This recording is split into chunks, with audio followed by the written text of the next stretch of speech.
मेरी राय यह है कि हर प्रधानमंत्री देश का 15 अगस्त के दिन लाल किले से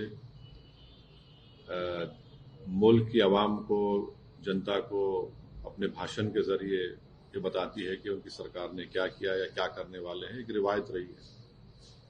मगर प्रधानमंत्री 15 अगस्त के दिन 2025 में खड़े होकर आरएसएस की तारीफ करना, उनके 100 साल के मुकम्मल होने पर उनके बारे में प्रधानमंत्री ने देश को जो बताया है, मैं समझता हूं कि ये हमारी जंग आज़ादी की जद्दोजहद की एक बहुत बड़ी तौहीन हुई है।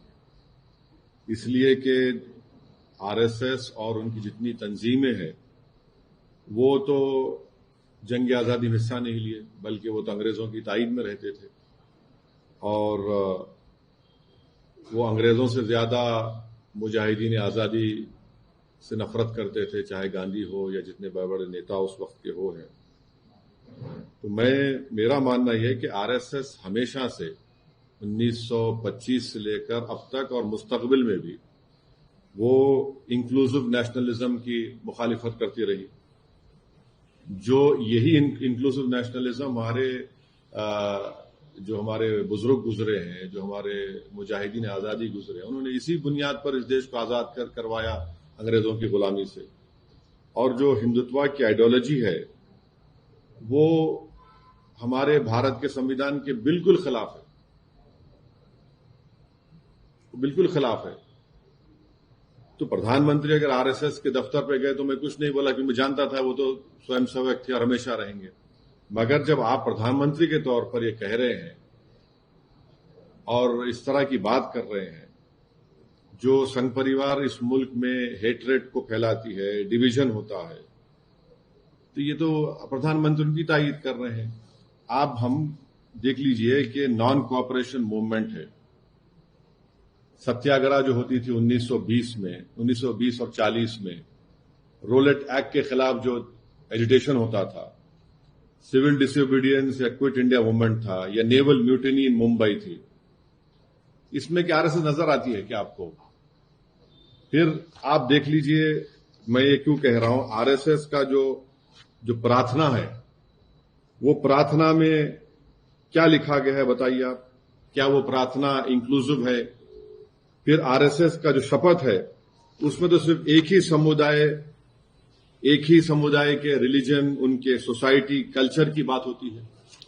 और फिर आप अगर हिस्ट्री में जाएंगे तो जब अंग्रेजों ने ये फैसला लिया कि कोई भी ऑर्गेनाइजेशन मिलिट्री ड्रिल यूनिफॉर्म पहन के नहीं करेगी, तो फौरन 29 अप्रैल 1943 को गोलवालकर ने एक सर्कुलर लिख दिया कि हम अपने इनका जो यूनिफॉर्म है निकाल रहे हैं। जबकि उस वक्त जो अंग्रेज बोलते थे उसके ऑपोजिट में देश करता था। आपने किया वो। एक और बात आपको जानना चाहिए कि श्यामा प्रसाद मुखर्जी कौन है। श्यामा प्रसाद मुखर्जी जनसंघ के फाउंडर हैं, महासभा के हैं और आरएसएस के एक जिम्मेदार थे अंडर अ पैक्ट। दिसंबर 1941 में श्यामा प्रसाद मुखर्जी बंगाल कैबिनेट में मंत्री बने। कौन उसको हेड कर रहा था? फजलुल हक। ये कौन था फजलुल हक? ये फजलुल हक वही आदमी था जो पाकिस्तान के रेजोल्यूशन मुस्लिम लीग के सेशन लाहौर में मार्च 1940 में मूव किया था।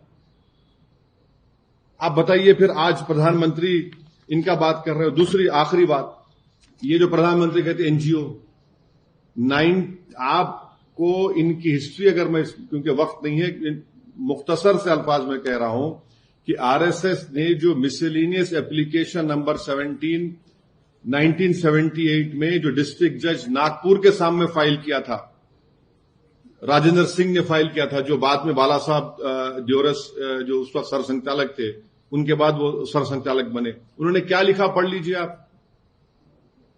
कॉन्सेप्ट ऑफ हिंदू नेशन के बारे में उन्होंने क्या कहा था। फिर उसके बाद आप पढ़ लीजिए जो एप्लीकेशन उन्होंने दिया था उसके पैराग्राफ नंबर 13 पे क्या लिखा हुआ है। फिर उन्होंने सरसंघचालक के बारे में क्या कहा था।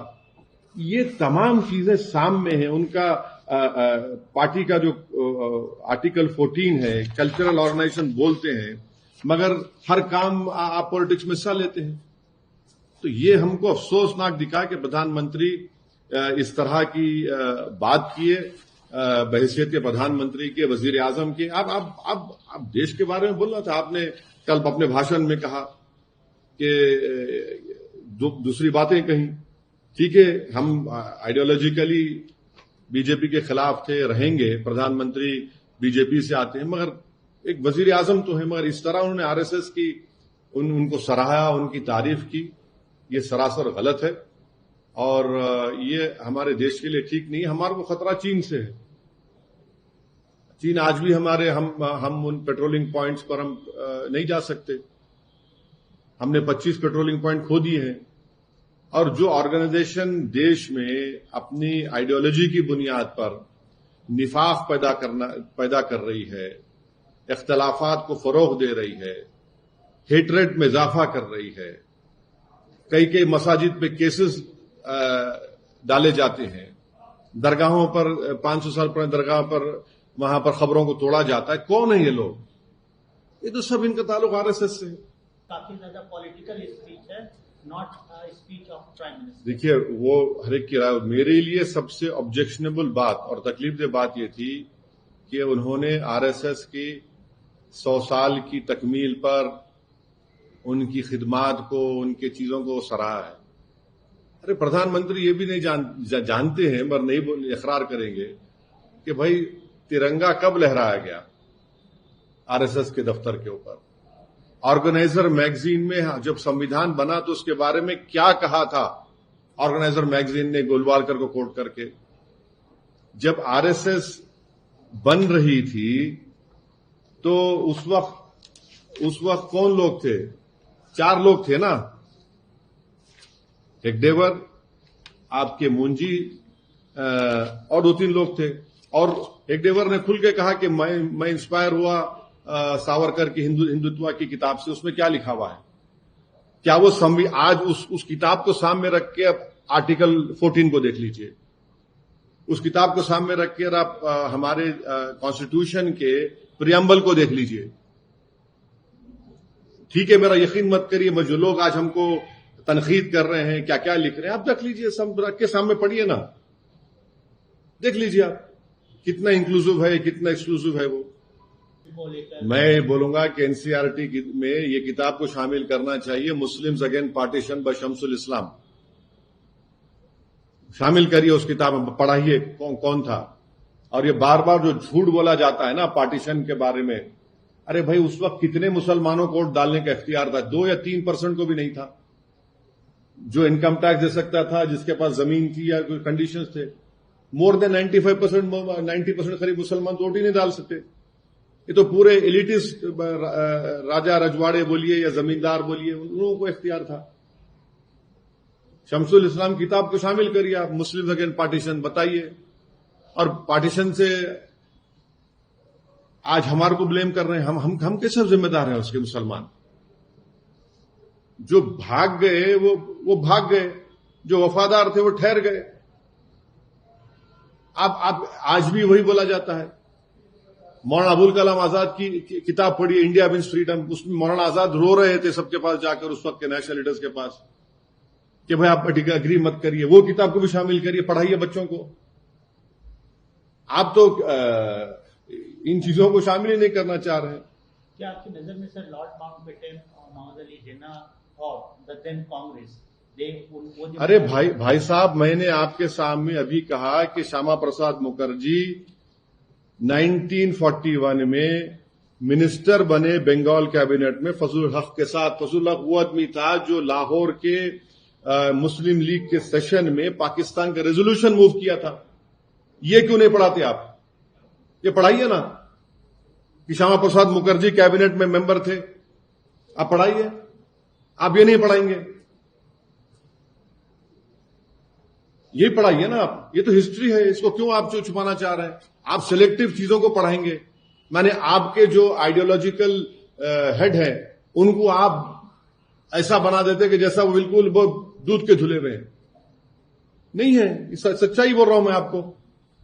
आप ये क्यों नहीं पढ़ाते अपनी किताब में जो बना रहे हैं किताब के भैया आपने आरएसएस ने हिस्सा लिया था रूलेट एक्ट के एजुकेशन के खिलाफ? बताइए आप बताइए, उसमें पढ़ाइए ना कि आरएसएस ने हिस्सा लिया था सिविल डिसोबीडियंस में, क्विट इंडिया मूवमेंट्स में, एंटी कॉलोनियल सत्याग्रह में, भी पढ़ाइए ना, क्यों नहीं पढ़ाते आप जब प्रधानमंत्री बोल रहे हैं 100 साल, तो ये भी बताइए। आप प्रधानमंत्री को भी आप एनसीईआरटी के सिलेबस में भी पढ़ाइए कि एक किताब है, किसकी किताब, प्रधानमंत्री बताएं आरएसएस का प्रार्थना क्या है, उनकी शपथ क्या है, डालिए उसको एनसीईआरटी में, दिखाइए क्या क्या है चीजें। ये आप अपनी आइडियोलॉजी को दुनिया के सामने आज अच्छा जाहिर करने के लिए आप दूसरों को बता रहे हैं बुरे हैं अच्छे हैं। भाई आप सब चीज पढ़ाइए, क्यों छुपा रहे हैं चीजों को आप? ये तो हमेशा हिस्ट्री बदलने की आदत तो शुरू से आरएसएस बीजेपी की रही है ना। वो तो अरे हिस्ट्री बदल ज्यादा तो ये लोग करते हैं, जब कभी ये सत्ता में रहे हैं इनका एक ही काम रहा है। अरे करें, हम भी, हमारा चल रहा है प्रचार, नहीं हमारा भी चल रहा है प्रचार, हमारा भी चल रहा है। वो तो चल रहा है, हमारे लीडर अख्तर ईमान साहब, बहादुरगंज में आलम साहब, सब लोग लगे हुए हैं, हमारे जन बनेगा इंशाल्लाह। पार्लियामेंट 22 तक है, 21 तक है, फिर हम जाएंगे। उत्तर प्रदेश में कैसे एमआईएम प्ले करेगी और क्या? नहीं, देखिए हमारे अध्यक्ष शौकत अली साहब और तमाम हमारे जो जोन के इंचार्ज हैं, इन सब बड़ी मेहनत किए हैं, संगठन को बहुत अच्छी तरह से मजबूत किए हैं, और मुझे लगता है कि इंशाअल्लाह ताला अब के बार जब कभी चुनाव होंगे, अब तो मेरे ख्याल से 26 में तो लोकल बॉडी के होंगे, उसके लिए तैयारी चल रही है, फिर उसका नेक्स्ट ईयर उसके बाद विधानसभा की असेंबली के होंगे, तो अच्छा रहेगा। पीडीए में कभी क्या आपका कोई रोल होगा पीडीए में, अगर पीडीए की तरफ से या आपकी तरफ से, दोनों जो अखिलेश यादव हैं? ऐसा है, देखिए भारत की राजनीति में अगर कोई पॉलिटिकल बर्मुडा ट्रायंगल में है तो सिर्फ हम ही हैं, बाकी के सब सुकून में है। तो बताएंगे उनको क्या होने वाला है।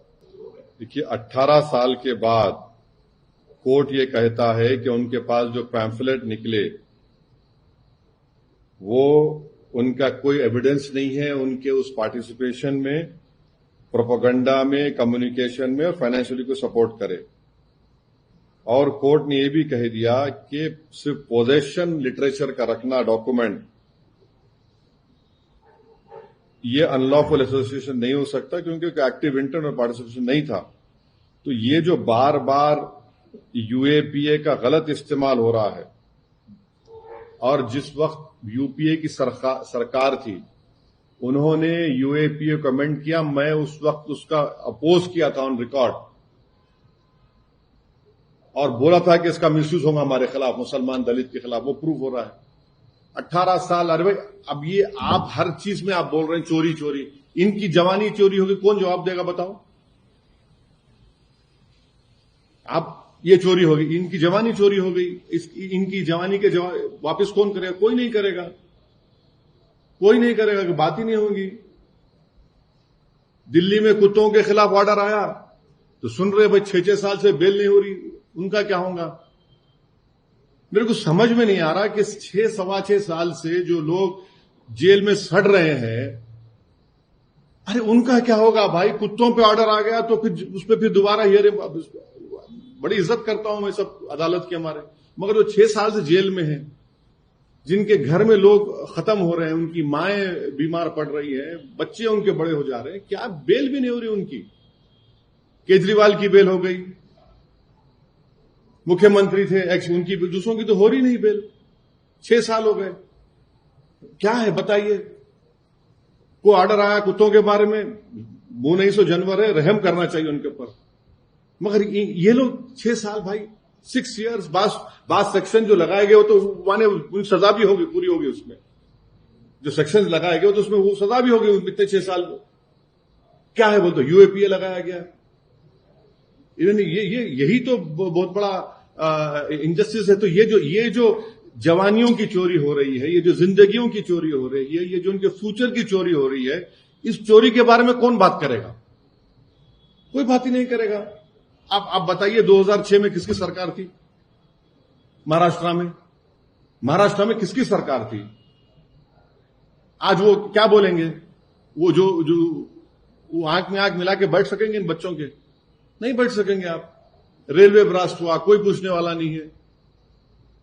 मेरे से आके मिले 2 लोग हैदराबाद में आज से 5 दिन पहले, अपनी एक बेटी को लाके मिला है, बोले साहब ये बच्ची मेरे सामने छोटी थी, जब गए जब मैं आज ये इस उम्र की हो गई। ये तो टू मच है ना। ये तो इंसाफ नहीं हो रहा है, ये तो गलत हो रहा है।